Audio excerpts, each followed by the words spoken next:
আমি আজ আপনাদের শাড়ির ইতিহাস কাহিনী পাঠ করে শোনাবো। আশা করি আপনাদের সকলেরই ভীষণ ভালো লাগবে।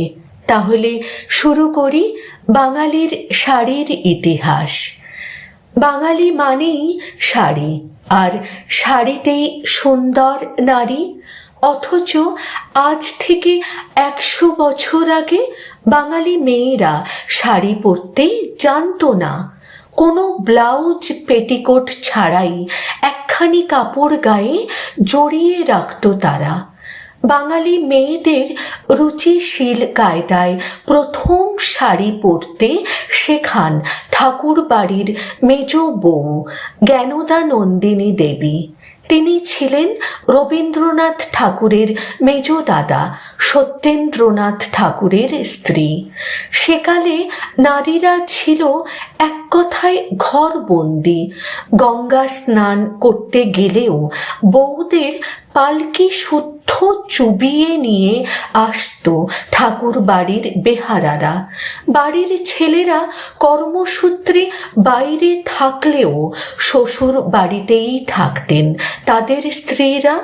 সবার প্রথমে এই প্রথা ভেঙে স্বামীর সঙ্গে বোম্বাইয়ে যান মেজ বউ জ্ঞানদা নন্দিনী।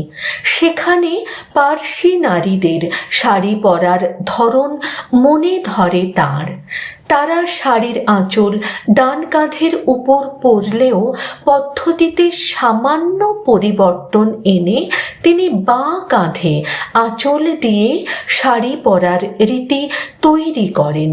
এতে ডান হাত ফ্রি থাকায় কাজকর্ম করতেও সুবিধা হতো। এর সাথে বিলিতি মেম সাহেবদের দেখে তিনি শাড়ির নিচে ব্লাউজ ও পেটিকোট পরা শুরু করেন।